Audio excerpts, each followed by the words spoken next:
advogados de todo o Brasil. Aqui quem fala é Carlos André Pereira Nunes. Eu sou advogado, sou professor da Escola Superior da Advocacia e da mesma sorte Escola Superior da Magistratura, ambas no estado de Goiás, e ademais sócio fundador do Instituto Carlos André, Centro de Excelência em Língua Portuguesa e Redação Jurídica, que fica também no estado de Goiás.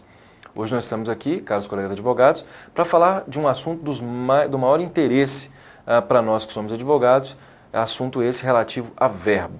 Outro dia eu estava numa palestra e ouvi algo que me deixou um pouco preocupado, obviamente aqui sem nenhum preconceito linguístico, mas percebi que foi desconcertante e alguns colegas advogados ficaram um pouco constrangidos com a situação. Um colega palestrante, né, foi fazer uma exposição a respeito de processo civil e ele disse o termo interpôs-se. Então, interpôs-se, ele disse lá, se interpôs-se o recurso, interpôs-se, caro colega advogado? Vejamos uma explanação a respeito de formação dos tempos verbais para que nós discutamos a respeito do verbo interpor, do verbo opor, do verbo propor, de todos os verbos que estão ligados ao verbo por e outros mais. Caro colega advogado, a flexão verbal em língua portuguesa é um dos sistemas mais lindos que há. Eu particularmente sou apaixonado no sistema de flexão verbal. A coisa ocorre da seguinte maneira: nós temos tempos chamados tempos primitivos e os tempos são chamados derivados. E que são tempos primitivos? São aqueles que, em tese, como o próprio nome diz, primevos, eles são o paradigma, a base estrutural para os outros tempos verbais. E nós temos em língua portuguesa três tempos entre aspas, que não seria muito bem tempo, mas é tido como tempo, primitivos. Quais são?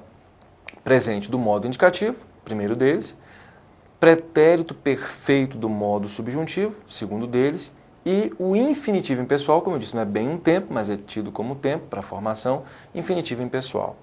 E de cada um desses tempos verbais saem outros. Do presente, por exemplo, nós temos o presente subjuntivo, o imperativo afirmativo, o imperativo negativo.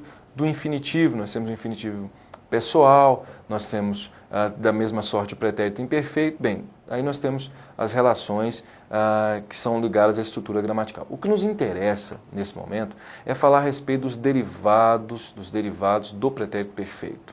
Por quê? Porque nós falamos lá do interpôs-se. Lembra-se? Interpôs-se. Quando nós falamos dos derivados do pretérito perfeito, nós temos três tempos. Memorize aí, três tempos. Depois observe numa gramática. Nós temos o pretérito mais que perfeito do indicativo, que é aquele que indica um passado do passado. Geralmente a primeira pessoa tem desinência RA. Imagine, por exemplo, eu cantara. Então, quando você cantou, eu já cantara. Cantou é pretérito perfeito, uma ação que ocorreu e que foi concluída pontualmente. Cantar é o quê? É o pretérito mais que perfeito. Eu cantara antes de você cantar. Você cantou. Só que quando você cantou, eu já cantara. Eu já tinha cantado. Dessa forma, inclusive, em tempo composto, né? Eu tinha cantado, muito comum no Brasil. Quando você chegou, eu já tinha chegado. Quando você chegou, eu já chegara. Temos o outro derivado do pretérito perfeito, que é o futuro do subjuntivo. Na primeira pessoa, geralmente, desinência R. Né? Então, quando eu cantar, quando eu olhar, né, quando eu verificar, quando eu peticionar, esse é o futuro subjuntivo, que é um futuro incerto. Na maioria das vezes é um futuro como subjuntivo é fictício. Né? Se eu cantar, pode vir com valor condicional ou valor temporal. Mas vejam, senhores, em relação ao pretérito imperfeito subjuntivo. Esse pretérito imperfeito, inclusive, muito interessante, é um pretérito imperfeito do modo subjuntivo que está intimamente ligado ao futuro do pretérito. Futuro de que pretérito? Desse pretérito imperfeito. Então veja, se você cantasse, veja que o valor aí é condicional. Se você cantasse, isso é o seu pensamento, é fictício. Eu cantaria. Note, o eu cantaria, que é o futuro, repito, caro colega advogado, o eu cantaria, que é o futuro, ele é um futuro de um passado, que é subjetivo, ou seja, esse futuro só vai acontecer se esse passado fictício ocorrer. Eu cantaria se eu pudesse. Pudesse é exatamente o pretérito imperfeito do modo subjuntivo, do verbo poder. Por exemplo, se você cantasse, eu cantaria. O cantasse é o pretérito imperfeito do verbo cantar, imperfeito subjuntivo. Pois bem, o que isso tem a ver com a pergunta? Tudo. Porque a tendência é que esse SSE seja a desinente de primeira pessoa do pretérito imperfeito subjuntivo. Agora, como é que se formam esses verbos? Como é que são formados esses verbos? Geralmente, flexiona essa segunda pessoa do pretérito perfeito, por exemplo, o verbo cantar. Eu cantei, tu cantaste. Vou repetir. A segunda pessoa do pretérito perfeito. Escreva aí. Eu cantei, tu cantaste. Retira-se o STE, que é a desinência exatamente de pretérito perfeito, é uma marca de pretérito perfeito. E aí é só colocar as desinências dos verbos derivados. Lembra-se? Pretérito mais que perfeito, RA, eu cantara. Então, tu cantaste, tira-se o STE, RA. Quando eu cantar, tira-se o STE, coloca-se o R. E do pretérito imperfeito, tira-se o STE, coloca-se SSE, se eu cantasse. Até talvez fosse inútil isso, entre aspas, se os verbos fossem todos regulares, né? Mas nem todos são. Note que do verbo cantar é se eu cantasse, do verbo olhar se eu olhasse.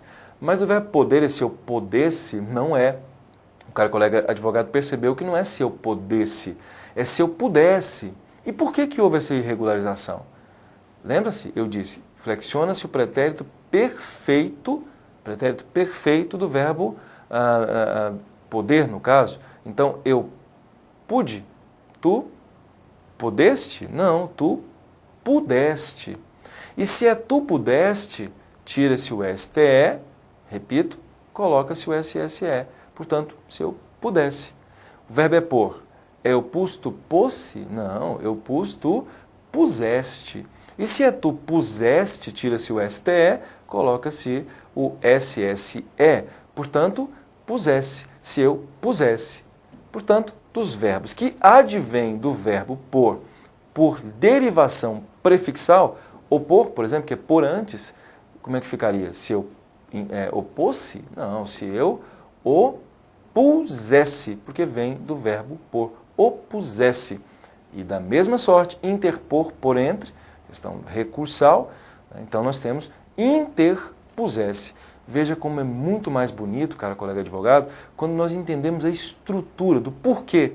Porque aí, independentemente do verbo, nós vamos acertar. Do verbo reter, se o delegado retesse, não, se ele retivesse. Mas não só nós temos que saber se ele retivesse, mas por quê? Vejamos, pretérito perfeito, eu tive, tu tiveste. Tira-se o STE, coloca-se SSE, tivesse, portanto, retivesse. Caro colega advogado, espero que o colega tenha entendido e tenha gostado das explanações que fizemos a respeito da flexão dos verbos em língua portuguesa. Estaremos aqui à disposição na Escola Nacional da Advocacia para outros assuntos de ordem do português jurídico.